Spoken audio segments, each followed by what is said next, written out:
Naaliw ang marami sa showbiz media sa kwento ni Rofa Gutierrez na nag-react ang nanay niyang si Annabel Rama dahil akala ay nagpa-press con siya para i-announce ang tungkol sa nalapit niyang pagpunta muli sa lugar ng kanyang ex-husband na si Yilmaz Bektas sa Istanbul, Turkey. Sinabi nito na halos napapadalas na ang kanilang pag-uusap ng dating asawa mula nang pumunta ang kanyang dalawang anak na sina Binis at Doreen sa kanilang ama 2 taon na ang nakakalipas, kung saan naging usap-usapan ito noon sa halos lahat ng platform ng social media. Ipinopost kasi ng actress beauty queen ang lahat ng ganap sa pagkikita ng kanyang mga anak sa kanilang ama na si Yilmaz at maging ang kapatid nitong si Eknas Bektas kasama ang iba pang miyembro ng kanilang pamilya. Halos 3 linggo din itong pinag-uusapan ng mga netizens dahil hindi nila akalain na magkikita muli ang mag-ama simula na maghiwalay ang mga ito nung musmos pa lamang ang dalawa dahil sa problema ng mag-asawa sa kanilang relasyon. Matatandaan noon na ginimbal ang mundo ng showbiz nang mabalita ang hiwalay na ang aktres sa kanyang asawang si Yilmaz dahilan para umuwi kasama ang 2 anak na sina Loren at Binis dito sa Pilipinas. Saad niya, "My gosh, parang walang alam si Mami na okay na kami ni Yilmaz na nag-uusap na kami. Sabi ba naman, bakit daw ako nagpa-press con para i-announce ang tungkol doon?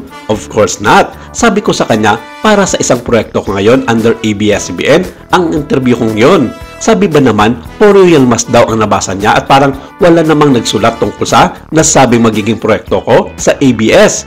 Nang makatsikahan naman ng ilang mga taga-showbiz media, si Bisaya, sinabi niyang aware naman siya tungkol sa lalong pagkababutihan ni Rofa at Yilmaz dahil ikinuwento naman sa kanila ng kanyang panganay ang tungkol doon. Simulat sa poll pa lamang noon nang umuwi ang dalawa mula Turkey ay alam na ni Annabel na hindi doon magtatapos ang batian ni Rofa at Yilmaz. Nag-react lang daw si Bisaya dahil parang umaasa raw talaga si Rofa sa pangako ni Yilmaz na dadalaw ito sa kanila ni Loren at Binis by June or July. Si ni Annabel, umasa pa siya. Ewan ko kay Rofa.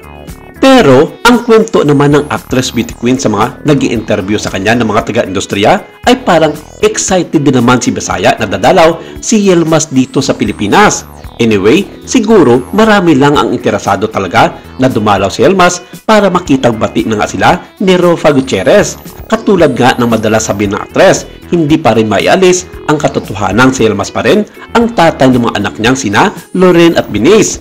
Anyway, sa magkiwalay na pagkipagtikahan ng mga showbiz media sa mag-iina ang tungkol sa dulong product ng Kitchen of Annabel ng misis na si Eddie Gutierrez ang isa pa rin sa mga naging topic sa nasabing pagtitipon. Say ni Rofa, malakas kasi ang benta ng dulong ni Mami. My gosh, busy-busy si Mami sa dulong products niya. Umorder nga ako ng 12 bottles pero hindi pa raw ma-deliver kasi ubos na lahat. Gagawa pa ng bago. Mabenta raw kasi so I have to wait. Sinabi naman ni Annabel na natutuwa siya sa kanyang negosyo dahil halos sold out raw ito hindi pa man na ipapamahagi sa kanilang mga customers at sa katunayan, isa sa mga avid customers niya dito ay ang kanyang kaibigan at business partner na si Jinky Pacquiao. Isa raw ito sa mga nag-uubos ng kanilang gawang produkto at nagpapasalamat siya kay Jinky dahil nagugustuhan nito ang kanilang dulong product. Sa ngayon, halos nagiging triple na ang kanilang production dahil sa sobrang dami ng mga orders mula sa kanyang mga kaibigan, sa showbiz at maging sa labas ng industriya. Ipinapanalangin ng ina ni Rofa na si Annabel na magiging tuloy-tuloy na sana ang swerte sa kanyang dulong product kitchen business na kanya namang pinaghihirapan ng ilang buwan.